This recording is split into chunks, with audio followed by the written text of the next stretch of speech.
নমস্কার। গল্পসঙ্গীর গল্পের আসরে সকল শ্রোতা বন্ধুদের স্বাগত জানাই।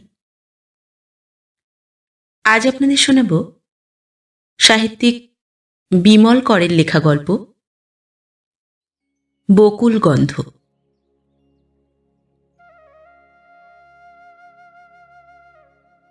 ঠিক কানামাছি খেলা নয়, তবে কানামাছির মতনই। কে যেন পা টিপে টিপে এগিয়ে এসেছে, হাত রেখেছে অঞ্জনার গায়ে বিকেল বিকেল আলোয়। অঞ্জনা তখন জল দেখছে কুয়োয় গা ঝুঁকিয়ে। কে এলো? কার হাত তার গায়ে? শিউরে উঠেছে অঞ্জনা। ধুকধুক করেছে বুক, অথচ স্পর্শ সুখে ঢিল পড়া পুকুর জলের মতোই কেঁপে উঠেছে চুপি চুপি। সেই কাঁপন ধীরে ধীরে ছড়িয়ে পড়েছে। অনুভাবে অনুমান করেছে অঞ্জনা তাকে, যার হাত ওর গায়ে, পায়ে পায়ে যার শব্দ নেই, কথা নেই ঠোঁটে।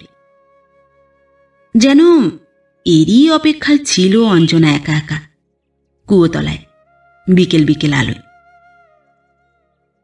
মুখ ফিরিয়ে তাকে চট করে চিনে নিতে মন চায়নি অঞ্জনার। একটু দেরি করেছে ও। সেই আশ্চর্য আনন্দে যখন গা মন ভরো ভরো, তখন অঞ্জনা মুখ ফিরিয়েছে। এর জন্যে দুঃখ হচ্ছে ভীষণ। এখন যখন স্বপ্ন ভেঙে গেছে, সেই কানামাছির মিষ্টি স্বপ্ন। দেখা হলো না সেই মুখ, চিনেও চেনা গেল না। ভেঙে গেল স্বপ্ন, শুধু অনুমানটাই কাঁটার মতো বিঁধে থাকল। ঘুম ভাঙা চোখে বিছানায় উঠে বসল অঞ্জনা। সবে ভোর, এখনো আবছা অন্ধকার, ফর্সার সঙ্গে বুনন দেওয়া।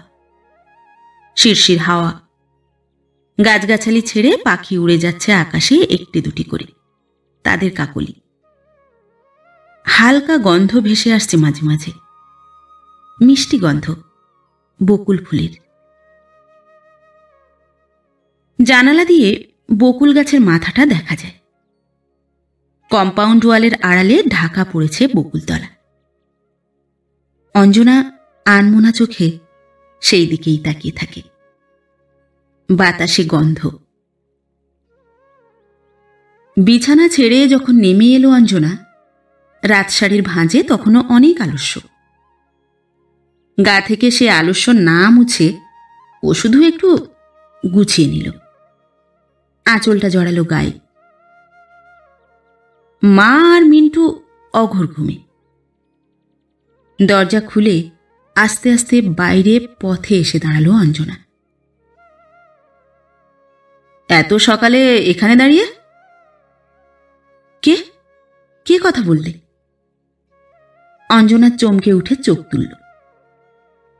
শ্যামল মুখোমুখি দাঁড়িয়ে, উস্কো খুস্কো চুল, এখনো ঘুম জড়িয়ে আছে ওর চোখে। এইমাত্র বিছানা ছেড়ে উঠে আসছে মনে হলো। হাসছে শ্যামল, তেমনই চুপ হাসি, একটু ঠোঁট কাঁপানো, গাল ছড়ানো। অঞ্জনা যেন মাটিতে পা পেল এতক্ষণে। পায়ে পায়ে বকুলতলাতেই এসে দাঁড়িয়েছে ও। কখন, কতক্ষণ? আশ্চর্য তো। এখানে দাঁড়িয়ে কি করছো?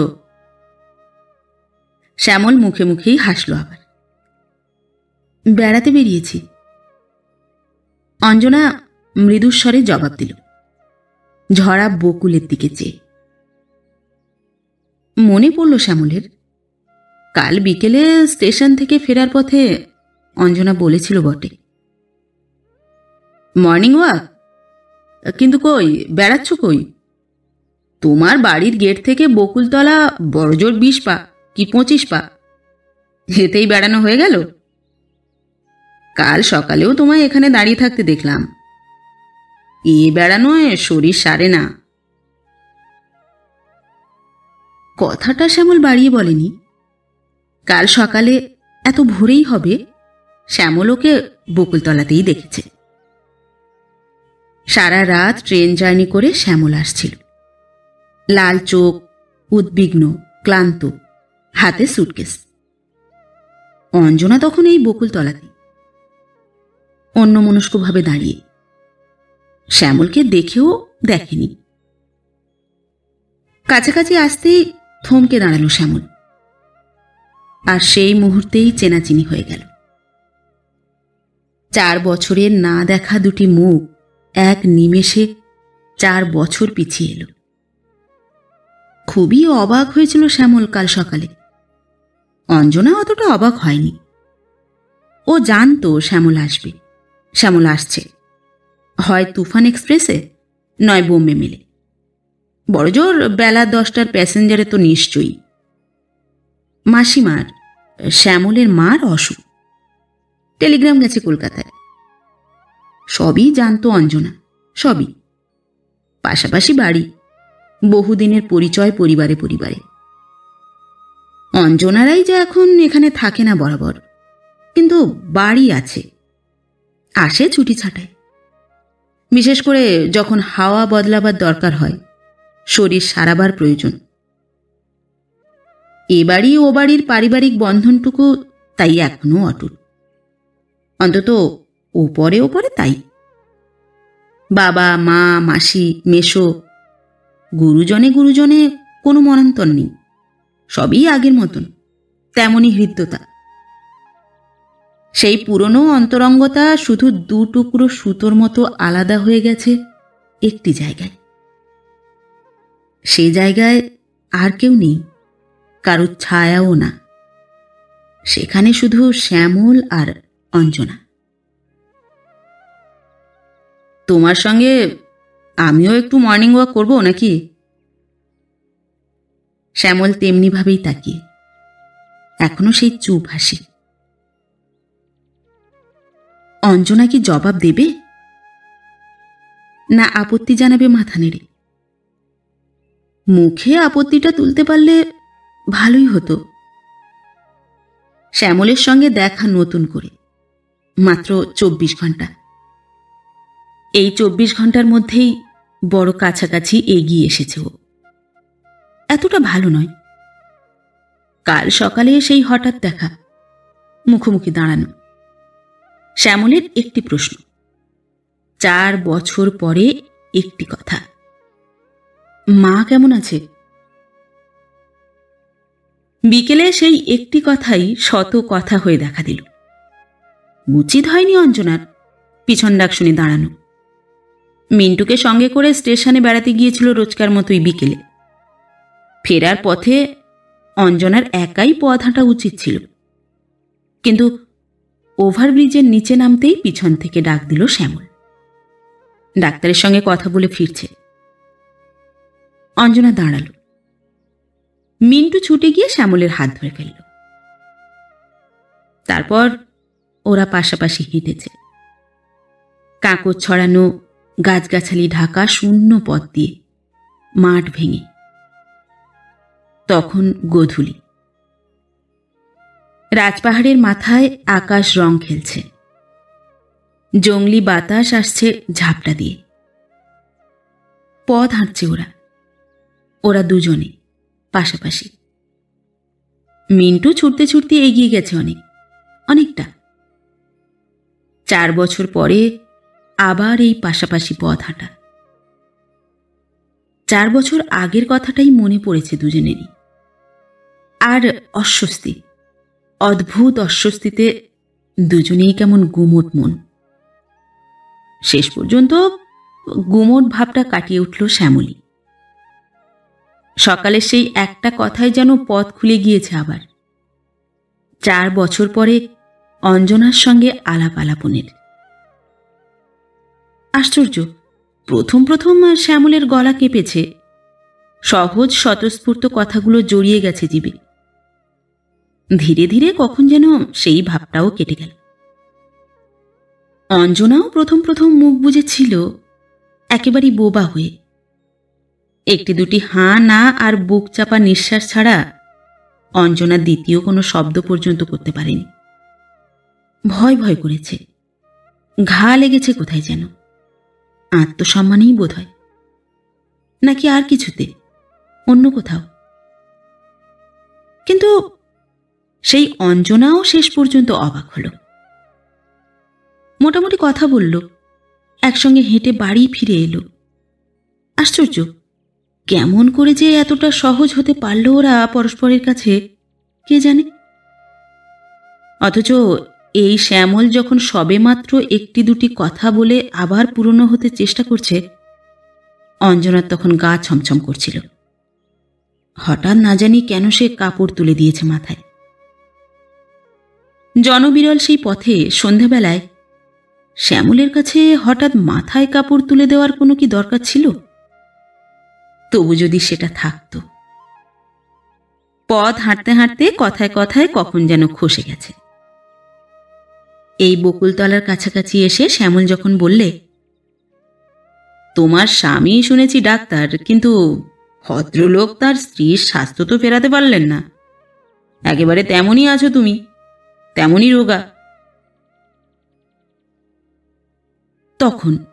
ঠিক তখনই অঞ্জনার মনে পড়ল মাথায় কাপড়ের কথা। হাত দিয়ে বুঝল ওটা খসেছে, কিন্তু আর ইচ্ছে হয়নি মাথায় কাপড় তুলে দিতে। বরং কোথায় যেন একটা অস্বস্তি ছিল, সরে গেছে। আর সেই স্বস্তিতে অঞ্জনা মৃদু শব্দ করে হেসেছে। বলেছে শ্যামলকে, হাতের কাছে আয়না থাকলে তোমার মুখের সামনে তুলে ধরতাম। কেন? নিজেকে একবার দেখতে, কত মোটাই হয়েছে তুমি নিজে যে আমায় বলছো। আমার স্বাস্থ্য, ওর কথা বাদ দাও, এ কাঠামোয় আর বদলাবে না। কেন? শুনেছি বৌদি তোমায় খুব আদর যত্ন করেন, শরীর সারা উচিত ছিল। তাই নাকি? তা বৌদির আর কি কি গুণের কথা শুনলে? অনেক, সত্যি। তোমার বউয়ের প্রশংসায় এখানে সকলে পঞ্চমুখ। বড় ইচ্ছে করে একবার দেখতে।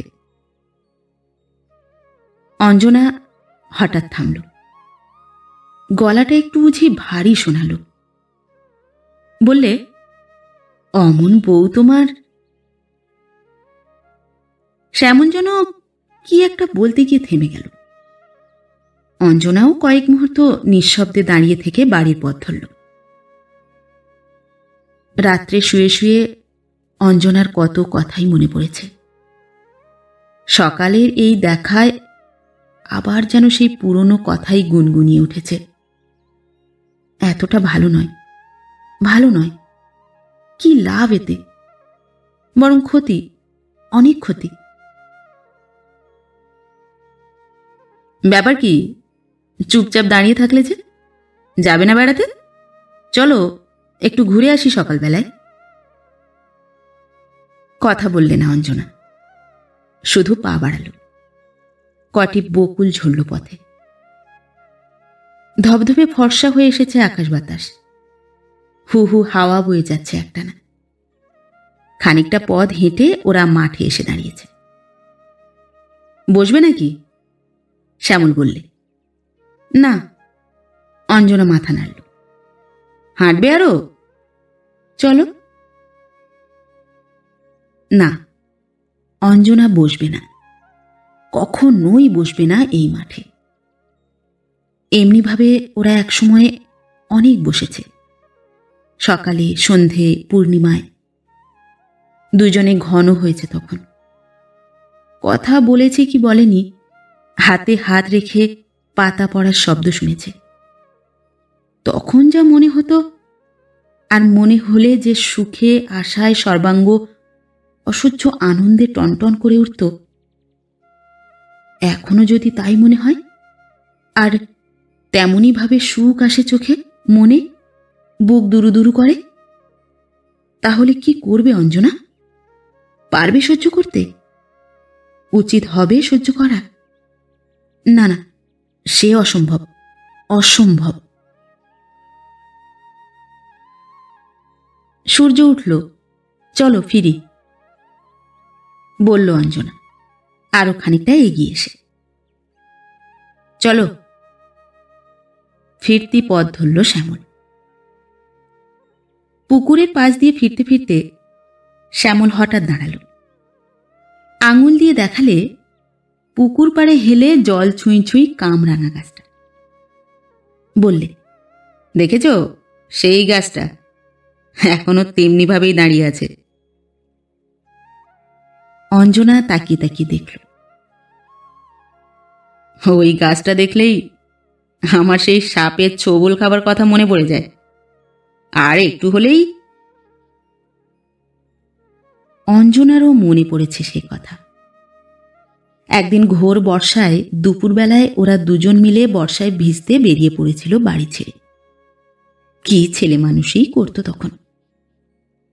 টোটো ঘুরে জলে কাদায় একসা পুকুর পাড় দিয়ে আসছে। হঠাৎ চেপে জল নামলো আবার।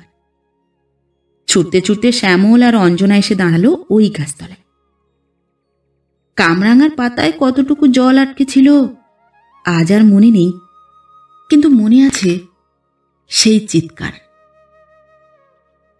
শ্যামল অঞ্জনাকে টেনে নিতেই দুজনে পুকুর জলে। সাপ সাপ!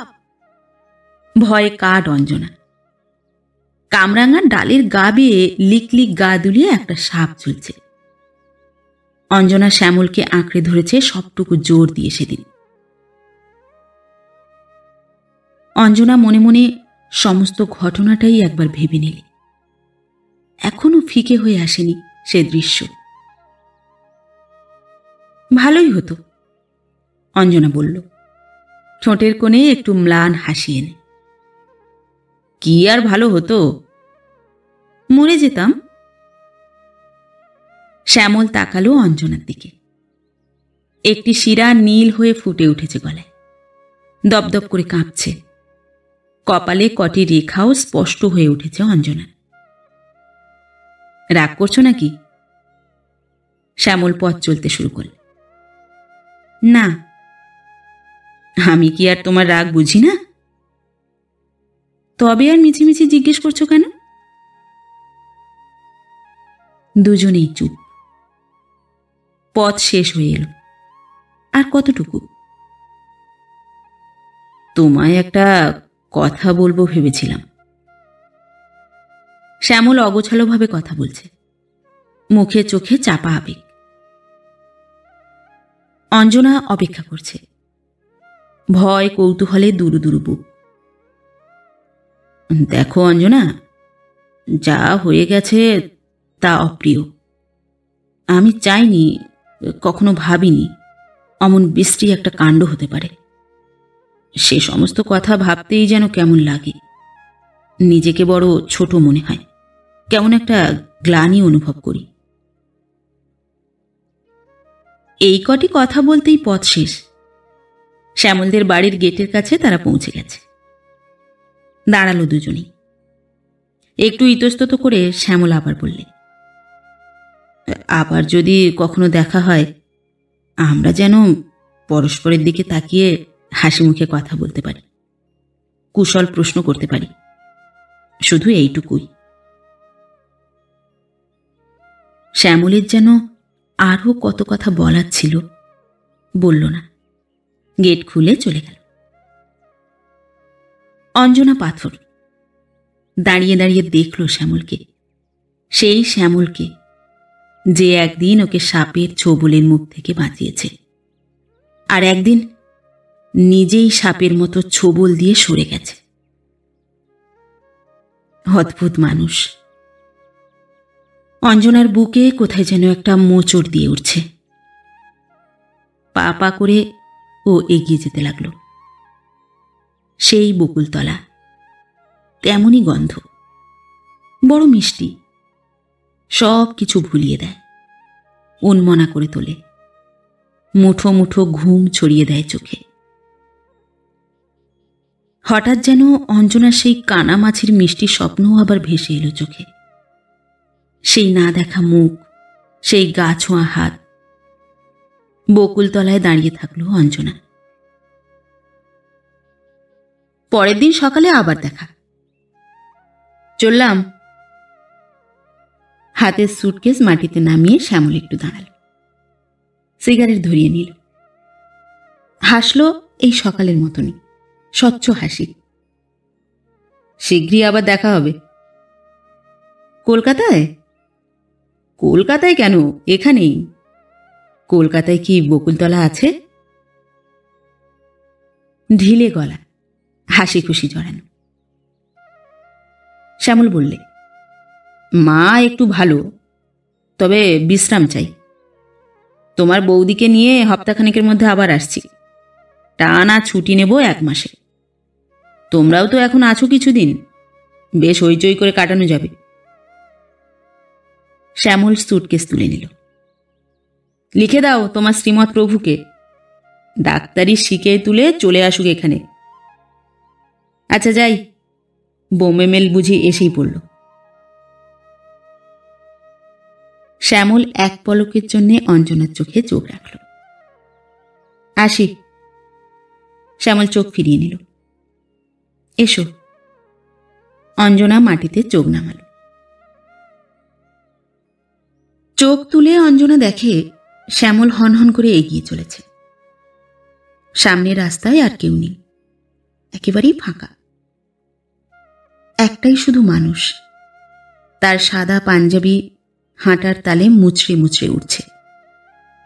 অবিকল সেই ভঙ্গি, তেমনি পুরনো। নিজের দীর্ঘ নিঃশ্বাসে অঞ্জনা নিজেই যেন চমকে উঠল। বুকে কনকনে ব্যথা, হাত পা ভার ভার। মন যেন নয়, মেঘ হাওয়ায় হাওয়ায় ভেসে চলেছে। ভুরভুরিয়ে উঠেছে সেই মিষ্টি গন্ধ বকুল ফুলের। ডুবে যাচ্ছে কি যেন। কেউ কি হারিয়ে গেল? কেন এই খোঁজাখুঁজি মন, এলোমেলো চোখ? কে এলো, কে গেল? চিঠি এলো একটু বেলায়। সুধাংশুর চিঠি। কি লিখেছে রে সুধাংশু? মা জানতে চাইলেন হাতের কাজ সাথে সাথে। ভালো আছে তো? ভালো আছে সব? আজ আসছে তুফান এক্সপ্রেসে। আজ? মা চোখ তুলে মেয়ের দিকে চাইলেন। হঠাৎ? এমনি ফুরসুত পেয়ে গেছে বোধহয়। ভালোই হলো, মা খুশি হলেন। চিঠি হাতে অঞ্জনা ঘরে ঢুকল। সুধাংশুর আসার খবরে সেও খুশি। শুধু কি খুশি, এছাড়াও যেন আরও কিছু। সকাল থেকেই মনটা ফাঁকা ফাঁকা লাগছিল, কেমন যেন নিঃসঙ্গ, অসহায়। কোথায় বুঝি কেউ ডাকছে, আর বারবার সেই ডাকে কান পেতে থাকা। স্পষ্ট করে না বোঝা কে ডাকছে, কেন ডাকছে। চিঠিটা সযত্নে রেখে দিয়ে অঞ্জনার স্বস্তির নিঃশ্বাস ফেলল। ঘড়ি দেখল, 10টা বেজে গেছে। আর ঘন্টা 6-7। তারপর তো সুধাংশু এখানে। অঞ্জনা তখন আর একা নয়। সেই প্রথম সন্ধ্যের অন্ধকারে ওর সব ভয় কেটে যাবে, কেটে যাবে এই মন ভার। তোয়ালে দিয়ে ভিজে চুলগুলো আর একবার ভালো করে মুছল অঞ্জনা। সদ্য স্নান সেরে এসেছে, শাড়ি জামা গুছিয়ে পড়ল। আয়নার সামনে দাঁড়িয়ে তুলে নিল চিরুনি। চুলে চিরুনি ছুঁয়ে আয়নায় নিজের মুখ দেখে অঞ্জনা নিজেই অবাক। মুখটা কেমন শুকনো শুকনো দেখাচ্ছে। সারা রাত জেগে থাকলে যেমন দেখায়, অনেকটা তেমনই। একটু ছলছল করছে চোখ দুটো। ঠোঁটে গালে অদ্ভুত কতকগুলো সূক্ষ্ম রেখা ফুটে ভুরু পর্যন্ত ছড়িয়ে গেছে। তবে কি জ্বর এলো আবার? ভয় হলো অঞ্জনা। নিজের হাতেই গা কপাল পরখ করলে। না, জ্বর তো নয়। জ্বর হলে স্নান করার সময়ই বুঝতে পারত। তবে জ্বর কি আসবে? কে জানে, আসলেও আসতে পারে। যদি আসেই কি আর করবে অঞ্জনা? সুধাংশু রাগ করবে, নিশ্চয়ই ভাববে অঞ্জনা এখানে এসে শরীরের উপর যত্ন নেয়নি, অত্যাচার করেছে, তাই আবার জ্বর। চুল আঁচড়ে আঁচল দিয়ে মুখটা ভালো করে মুছে নিল অঞ্জনা। একটু পাউডার বুলিয়ে নিল। না, তবু সেই ম্লান ভাবটা মুছল না পুরোপুরি। সরে এলো আয়নার কাছ থেকে জানলায়। হঠাৎ মনটা তার আবার মুষড়ে পড়েছে। কদিন আগেও সে বেশ ছিল, মা পর্যন্ত বলেছে শরীর সাজছে এবার ওর। সুধাংশু যা যা বলেছিল অঞ্জনা প্রতিটি কথা মেনে চলেছে। খাওয়া দাওয়া, ঘুম, রোজ সকাল সন্ধে নিয়ম করে বেড়ানোর কথাতেই মনে পড়ল আবার শ্যামলকে। শ্যামলই না আজ সকালে বলছিল সুধাংশুকে চিঠি লিখে আনতে। আর একটা দিন থেকে গেলেই শ্যামলের সে কৌতূহল মিটে যেত। সুধাংশু তো আসছেই, দেখতেই পেত শ্যামল। না না, ভালোই হয়েছে, চলে গেছে শ্যামল। অনর্থক কি হতো, হয়তো হয়তো সুধাংশুর চোখে ধরাই পড়ে যেত সব। এমনিতেই তো আজ 2-3 দিনে অঞ্জনা কেমন শুকিয়ে গেছে। এত বিশ্রী লাগে এসব কথা ভাবলে।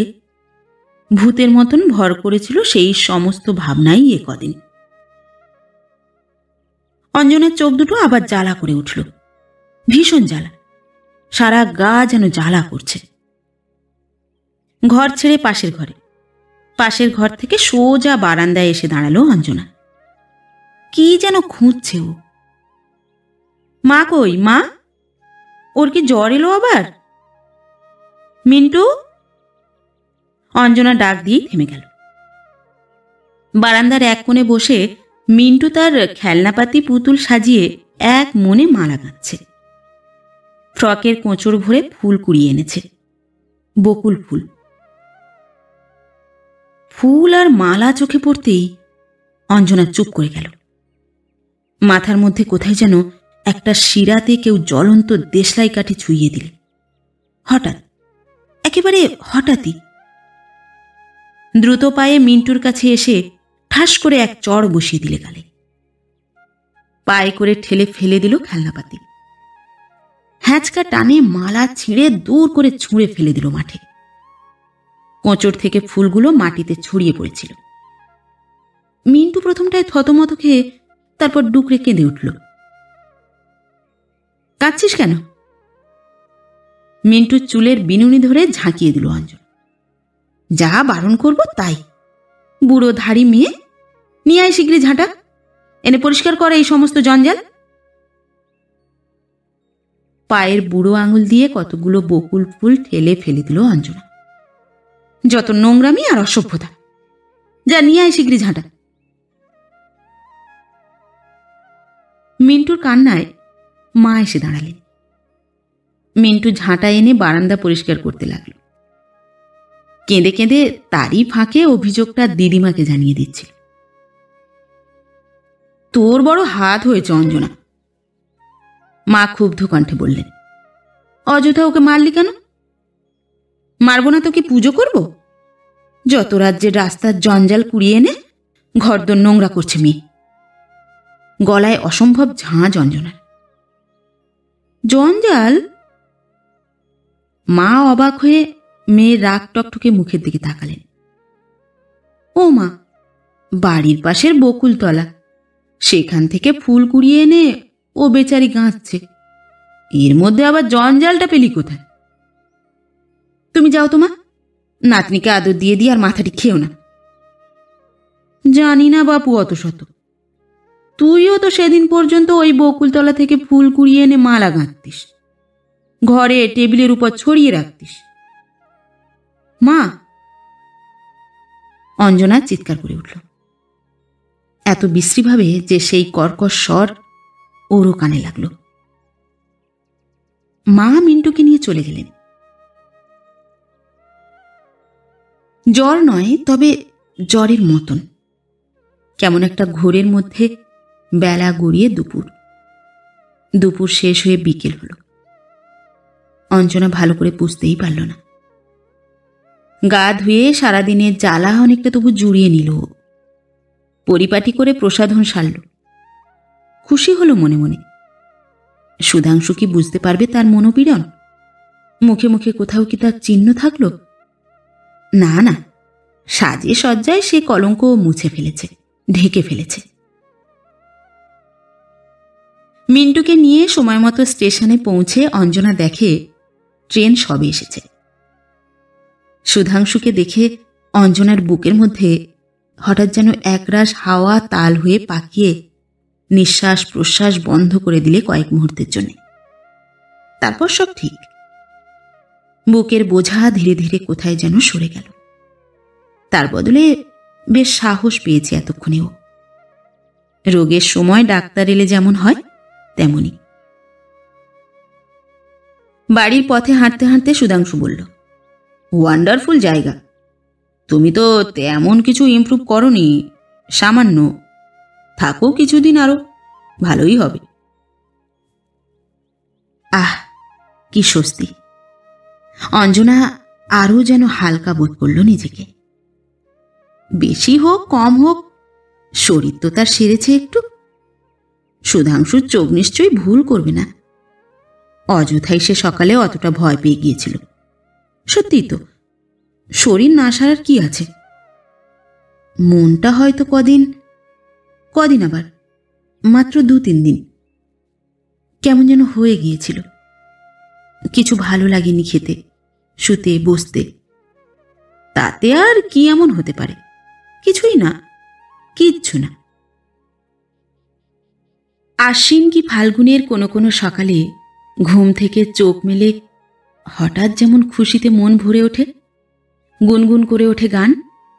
আশ্চর্য আরাম লাগে সারা সকাল, সারা বিকেল। তেমনি মিষ্টি খুশিতে ভরে উঠল অঞ্জনার মন স্টেশন থেকে ফিরে এসে। বাড়িতে ফিরে এসে ও যেন অন্য মানুষ। কোমরে আঁচল জড়িয়ে বসে গেল সুধাংশুর জন্য চা খাবার তৈরি করতে। ভোরের হাওয়ার মতো মিঠে সুর গুনগুন করছে ওর গলায়। কথার আর কমতি নেই, অভাব নেই উৎসাহের। তুমি ছেড়ে দাও মা, ডিমের তরকারিটা আমিই রাঁধি। তুমি বরং ও বাড়ি গিয়ে গল্প স্বল্প করোগে যাও, আমি সব সেরে নেব। মিন্টু, আমায় একটু জল খাওয়া না রে লক্ষ্মীটি। মা মনে মনে হাসলেন, মুখে বললেন, পারবি তো সব, না আবার মাথা দড়িয়ে বসে থাকবি? অবশ্য জবাবের অপেক্ষা না রেখেই তিনি ও বাড়ি যাবার জন্য পানের ডিবেটা তুলে নিলেন। বাড়ি ফাঁকা। মা আর মিন্টু ও বাড়ি চলে গেছে। চাকরটা সমানে অঞ্জনার ফাই ফরমাস খাটছে। সুধাংশু এসে দাঁড়ালো অঞ্জনার কাছে। কাজের ফাঁকে ফাঁকে গল্প, হাসি, সুযোগ বুঝে খুনসুটি। 3 হাতে রান্নাঘর হঠাৎ যেন বাসুর ঘর হয়ে উঠল। সুধাংশু হাসে, অঞ্জনাও। গায়ে গা ছুঁইয়ে দাঁড়িয়ে দাঁড়িয়ে কানে কানে কি যেন বলে বা বলে না। চিমটি কাটে অঞ্জনা। সুধাংশু আঁচল ধরে টেনে দেয়। হু হু সময় বয়ে যায়। সন্ধ্যের ঘোর গাঢ় হয়ে রাত নামে। লণ্ঠনের আলোয় রান্নাঘরে দুটি ছায়া আরো কালো হয়ে ওঠে। হঠাৎ ডাক এলো ও বাড়ি থেকে। জামাইবাবুকে ডাকছে। কি হয়েছে বিশু? মাসিমার আবার শরীর খারাপ হলো নাকি? কই না দিদিমণি। কি ব্যাপার গো? সুধাংশু বলল, মাসিমা, শ্যামলদার মার অসুখ, মা তোমায় ডাকছেন। শ্যামলবাবুর মা? ও, বুঝেছি। আচ্ছা চলো বিশু। সুধাংশু চলে গেল। অঞ্জনা একা।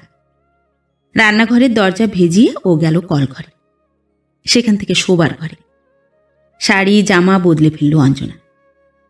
পাউডার ছিটিয়ে ক্লান্তিটুকু মুছে নিল। কুমকুমের টিপ পড়ল যত্ন করে। সময় কাটছে তবু। কটা বাজল? 9টা বাজে প্রায়। সুধাংশু এতক্ষণ কি করছে ও বাড়িতে? মাও যেন কি, ও বাড়িতে গেলে সব ভুলে যায়। সারাদিন গাড়িতে গাড়িতে কাটিয়ে এসেছে একটা লোক।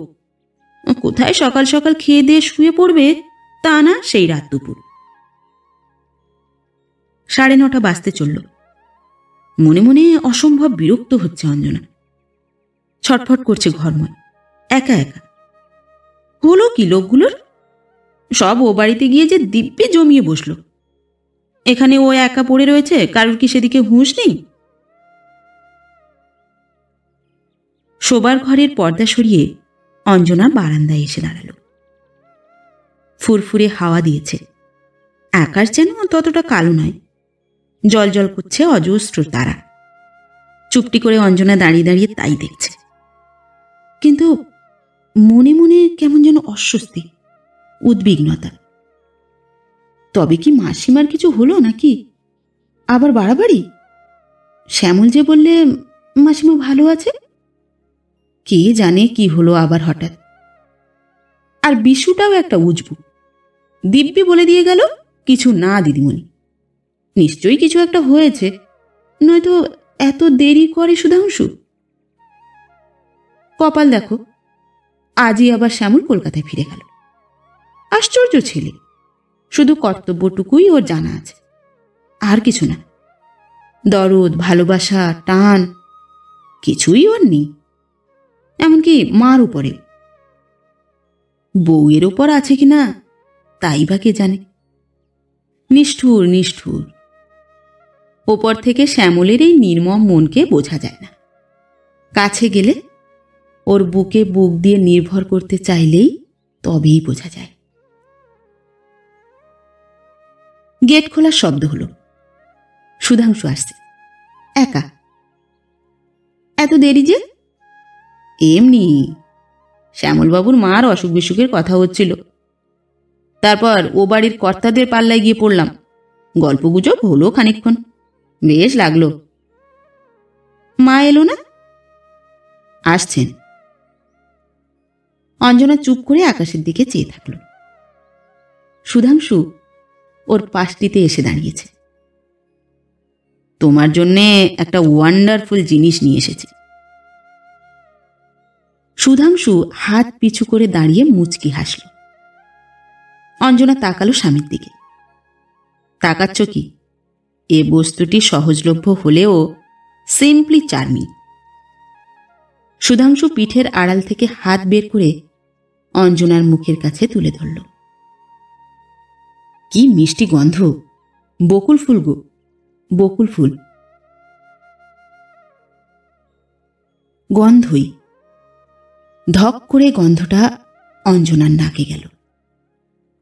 এক পলকের হতচকিত ভাব।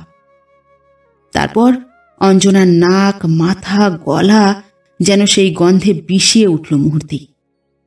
স্নায়ু আর সুষুম্নার স্বাভাবিক স্থৈর্য হঠাৎ কিসের স্পর্শে যেন ভেঙে গেল, উত্তপ্ত হয়ে উঠল।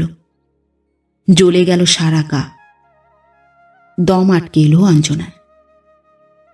সাপের ছোবল থেকে মানুষ যেমন করে চমকে সরে যায়, অঞ্জনা তেমনিভাবে পিছু সরে গেল ঝটকা একটা থাবড়া দিয়ে সুধাংশুর হাতে। বকুল ফুলগুলো ঝরে পড়ল মাটিতে। সুধাংশু বিমূঢ়, বিস্মিত। অঞ্জনাও কথা বলতে পারছে না, শুধু ভয় আর অসহ্য ঘৃণা মেশানো একজোড়া উজ্জ্বল চোখ মেলে তাকিয়ে রয়েছে সুধাংশুর দিকে। কথা বলতে সময় লাগলো অঞ্জনা। অনেক কষ্টে যখন ওর গলায় স্বর ফুটে উঠল, তখন বিরক্তি আর ঝাঁঝে সারা মুখ বিশ্রী হয়ে উঠেছে, তেতো হয়ে উঠেছে গলার স্বরও। রাস্তা থেকে কতগুলো জঞ্জাল কুড়িয়ে আনলে? বিহবল ও ব্যথিত সুধাংশু স্ত্রীর ঝাপসা মুখের দিকে তাকিয়ে কথা বলতে পারল না। যা ভালোবাসি না, সহ্য করতে পারি না, তাই কেন তোমরা আমায় জ্বালিয়ে পুড়িয়ে মারছ? অঞ্জনার কথাগুলো কান্নায় জড়িয়ে বড় করুণ হয়ে উঠল। সেই অদম্য কান্নাকে রোধ করতেই বুঝি ঘরে গিয়ে ঢুকল অঞ্জনা। সুধাংশু বোকার মতো দাঁড়িয়ে থাকলো একা, চুপ করে। কি খেয়াল হয়েছিল সুধাংশুর? বকুলতলা দিয়ে আসার সময় গন্ধে থমকে দাঁড়িয়ে কিছু ফুল কুড়িয়ে নিয়েছিল অঞ্জনাকেই খুশি করবে বলে। অথচ রাত্রে পাশাপাশি শুয়েও দুজনে চুপ। সুধাংশু কয়েকবারই চেষ্টা করল অঞ্জনার মন পাওয়ার, ফল হল না।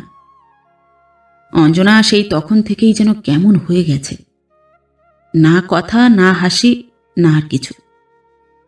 অসম্ভব একটা ক্লান্তি ছাড়া ওর মুখে অন্য কোনো চিহ্ন খুঁজে পেল না সুধাংশু। শেষ পর্যন্ত ভাবতে ভাবতে একটু বোধ করি অভিমান বশেই পাশ ফিরে শুয়ে পড়ল। ও ঘুমিয়ে পড়ল। স্বামীর পাশে শুয়ে শুয়ে নিস্তব্ধ রাতের প্রহর গুনে গেল অঞ্জনা। কখনো চোখ বুজে, কখনো চোখের পাতা খুলে অন্ধকারে চেয়ে চেয়ে। কি যে অস্বস্তি তার! কি অদ্ভুত এই চোখ, মন ডুবানো অসাড় নিষ্পেষণ। অর্ধলুপ্ত আত্মচেতনা বিচ্ছিন্ন বিক্ষিপ্ত বিকারের মতো কোথাও কোথাও যেন ঈষৎ স্পষ্ট হয়ে ধরা দেয়। অঞ্জনার সাধ্য কি সেই বিকার থেকে মুক্ত করে নেয় নিজেকে? পারে না, পারে না সে। স্বামীর পাশে শুয়ে শুয়ে যদি অনেক পুরনো কথাই মনে পড়ে, কি করতে পারে অঞ্জনা? ভাবতে তো চায় না, তবু স্মৃতি যদি সবকিছুর আগুল টপকে অন্ধকারে এসে দাঁড়ায়, কেমন করে তাড়িয়ে দেবে অঞ্জনা তাকে? সে সাধ্য তার কই? রাত যায় যায়, পাখা দিয়ে সময় যেন উড়িয়ে নিয়ে চলে যায়। ঘর নিঝুম, মাঠ নিঝুম, সব অসাড়। ছুঁচ পড়ারও শব্দ নেই, শুধু নিজের দীর্ঘ নিঃশ্বাস নিজেকেই যেন আরো ক্লান্ত করে রেখে যায়। শেষ রাতে চাঁদ উঠল আকাশে। খোলা জানালা দিয়ে তারই আলো এলো। বিছানায় উঠে বসল অঞ্জনা। সুধাংশুর আধখানা মুখ চাঁদের আলোতে কেমন যেন দেখাচ্ছে, অনেক দূরের একটা দেওয়ালে টাঙানো ছবির মতন। এখন যা অর্থহীন, সম্পর্কহীন বলেই মনে হয়। সত্যি, এই লোকটা যে কে, কিসের এত অধিকার তার, অঞ্জনা আজ আর বুঝতে পারে না। কোথায় ছিল ও এতকাল? 19 বসন্তের কোনো একটা ফুলও অঞ্জনা ওর মুখ মনে করে তোলেনি, একটিও মালা গাঁথেনি একদিনও। অথচ যার জন্যে চোখের মণিতে বুকের সোহাগ দিয়ে রত্নমুকুর গড়ে তুলল, সে তো কই এলো না। কেন কেন? কি দোষ অঞ্জনার? তুচ্ছ একটা শোনা কথা আর অভিমানে সব কি ভেসে গেল? ভগবান জানেন, ওই বকুলতলায় দাঁড়িয়ে থাকতে থাকতে যেদিন মন দেওয়া নেওয়ার মুহূর্তটুকু আকাশ থেকে বৃষ্টির ফোঁটার মতন হঠাৎ পিছলে এসে পড়েছিল, সেই দিন। সেদিন অঞ্জনা শ্যামলের হাতে হাত রেখে বলেছে, তোমাকেই ভাবি সারাদিন, তোমার কথা, আর তো কিছু ভাবতে পারি না। সত্যি, তারপর বা তার আগে আর তো কিছু ভাবেনি অঞ্জনা, কারুর কথা নয়। তবু কেন এমন হলো? কেন? চোখের জলটুকু থাক, কি হবে মুছে? কে দেখছে এখন? অঞ্জনা বিছানা ছেড়ে উঠে দাঁড়ালো, সরে এলো জানালার কাছে। চাঁদের আলোয় বকুল গাছের পাতা ভরা মাথাটা দেখা যাচ্ছে স্পষ্ট। মাঝে মাঝে হাওয়ায় একটু যেন গন্ধ ভেসে আসছে। কতক্ষণ যে জানালার ধারে দাঁড়িয়ে আছে অঞ্জনা তা জানে না, তবে মনে হলো যেন আকাশ ফর্সা হয়ে গেছে, হাওয়া দিয়েছে, ভোরের হাওয়া। আর বাইরের ওই আশ্চর্য আকাশ তাকে হাতছানি দিচ্ছে। কে যেন নাম ধরে ডাকছে চুপি চুপি, টোকা দিয়ে। অঞ্জনা, অঞ্জনা, অঞ্জু, যাই যাই, দাঁড়াও, মা উঠে পড়বে। একটু লক্ষ্মীটি, একটু দাঁড়াও। কোথায় গেল আবার চশমাটা? থাক বাবা, আর পারি না। ঘুম, সকলে অঘোর ঘুমে। দরজা খুলে পা টিপে টিপে অঞ্জনা বাইরে এসে দাঁড়াল। বারান্দায় কেউ নেই, কেউ না। গেটের বাইরে দাঁড়িয়ে রয়েছে নিশ্চয়ই। এত দুষ্টু, দাঁড়াও, জব্দ করব আজ। বরাকর নদীতে বান দেখতে কিছুতেই যাব না সাইকেলের পেছনে, চিৎকার করব, পড়ে যাব। গেট খুলে রাস্তায় এলো অঞ্জনা। লাল কাঁকড়ের সড়কে পা দিল না। গাছের ছায়ায় ছায়ায় পথ কালো। মাঠের ঘাসে পা ফেলে কম্পাউন্ড ওয়ালের শেষ সীমান্তে গিয়ে দাঁড়াল। বকুলতলায় ও কে? শ্যামলদাই তো, গাছের আড়ালে লুকিয়ে দাঁড়িয়ে আছে। ইস, ও যেন অন্ধ, কিছুই দেখতে পায় না। নাই বা থাকলো চশমা, তবুও শ্যামলকে চিনতে কি কষ্ট হয়। পা টিপে টিপে আসছে অঞ্জনা। হাওয়া বইছে ঝিরঝির, ঠান্ডা হাওয়া। শীত শীত করছে একটু, কাঁটা দিচ্ছে গা। গন্ধ কি মিষ্টি, কি সুন্দর। মন শিরশির করে। গন্ধে গন্ধে সারা জায়গাটা ভরা। মাঠ, ঘাস, বাতাস, গাছ, পাতা। আর অঞ্জনাও আবেশ চোখে নিঃশ্বাস নিচ্ছে, বুক ভরে ভরে। হৃৎপিণ্ডটাকে গন্ধ দিয়ে মুড়ে দেবে, ছেয়ে দেবে। ভরে রাখবে 19 বসন্তের সেই স্বপ্ন, সেই স্বর্গ। বকুলতলার নিচে এসে দাঁড়ালো অঞ্জনা। মাথার উপর বকুল শাখার পাতা কাঁপছে। পায়ের নিচে ঘাস অসাড়। বরফের কুচি ঝরার মতো বকুল ফুল ঝরে পড়ছে। ঝরছে থেকে থেকে, নিঃশব্দে, চুপি চুপি। আবার যেন ফিরে এসেছে অঞ্জনা। ফিরে এসেছে সেই মন দেওয়া নেওয়ার রাতে। আকাশ বাতাস নিঝুম, পাশে শ্যামল।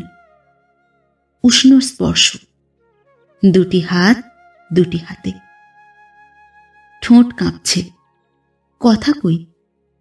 বুকে ঢেউ, তবু জোয়ার আছড়ে পড়ে না। শুধু চোখে চোখ, চাঁদের আলোয় ছলো ছলো।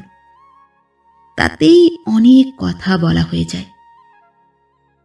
তোমাকেই ভাবি, সারা দিন তোমার কথাই মনে পড়ে। হেঁট হয়ে এক মুঠো ঝরা বকুল তুলে নিল অঞ্জনা। আশ্চর্য নরম, এক মুঠো সোহাগ। আস্তে আস্তে ঠোঁটের কাছে হাত নিল। পাপড়ি খোলার মতন আঙুলগুলো খুলে গেল।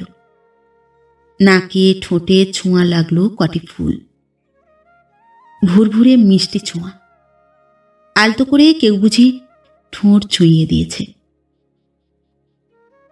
কি কাঁপছে থরথর? বুক না মুখ? কোথায় এক ছুঁচ ব্যথা ফুটছে যেন। কে ফিসফিস কথা বলছে কানে কানে। আর না, আর না, আর কিছু তুমি বলো না। বিশ্বাস করো, সারাক্ষণ তোমার কথাই ভাবি, আর কিচ্ছু ভাবতে পারি না। কেমন হয়ে যাচ্ছি যেন দিন দিন। এমন করে কি আর বাঁচব? মরেই যাব। আমি মরে গেলে কটা বকুল ফুল দিও তুমি শ্যামলদা, হাতের মুঠোয় দিও। আগুনে পুড়তে যেন দেরি হয়। ভোর হয়ে এলো। পাখি উড়ছে কি উড়ছে না, ডানা নাড়ছে কিচমিচ। আকাশ সাদা, শুকতারা বলছে যাই যাই। হাওয়া বইছে ঝিরঝির। বকুলতলায় চুপটি করে বসে রয়েছে অঞ্জনা, যেন সারা রাত গাছতলায় ঘুমিয়েছিল। এখন উঠে বসেছে, সর্বাঙ্গে ঘুম মেখে। নাকি অঞ্জনা পাথর হয়ে গেছে অহল্যার মতন? হয়তো তাই। অনেক সোহাগে গা মন ভরে, অনেক গন্ধ আর ফুল নিয়ে ও গাছ পাথর হয়ে গেল এ জীবনে। অঞ্জনা, অঞ্জনা, কে ডাকছে কে? ঘোর চোখে তাকালো অঞ্জনা। কি করছো এখানে বসে? এখনো যে ভালো করে সকাল হয়নি। সুধাংশু নাড়া দিল অঞ্জনাকে। চোখের ঘোর কাটল। অঞ্জনা ভালো করে দেখলে সুধাংশু। চমকে উঠল, সারা গায়ে কাঁটা ফুটল, বুকটা ধকধক করছে। কোথায় ও? কখন এলো? কি সাংঘাতিক! তুমি ঘুমোতে ঘুমোতে দরজা হাট করে রাস্তায় চলে আসো। ওঠো, ওঠো শীঘ্রই। সুধাংশু অঞ্জনাকে জড়িয়ে ধরে দাঁড় করাল। উঠে দাঁড়ালো অঞ্জনা। উঠতে গিয়ে হাতের মুঠি অবশ হল। খুলে গেল আঁচল। ঝরঝর করে ঝরে পড়ল একরাশ বকুল ফুল ওরই পায়ে, ঘাসে। অঞ্জনা তাকালো। আঁচল ভরে এত ফুল ও তুলেছে? কখন? কেন? আশ্চর্য তো। সুধাংশুরও চোখে পড়েছে। সেই বকুল ফুলই তো। অঞ্জনার চোখে চোখ রেখে তাকালো সুধাংশু। বকুল ফুলের মতোই সাদা তার মুখ। আশ্চর্য।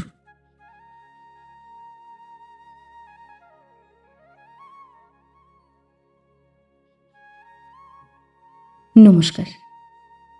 পরবর্তী গল্প নিয়ে খুব শিগগির ফিরে আসছি। ততক্ষণ সবাই ভালো থাকবেন, সুস্থ থাকবেন। গল্প পাঠ কেমন লাগলো অবশ্যই কমেন্ট করে জানাবেন, এবং ভিন্ন ভিন্ন স্বাদের অডিও স্টোরি শোনার জন্য অবশ্যই চ্যানেলটি সাবস্ক্রাইব করবেন। ধন্যবাদ।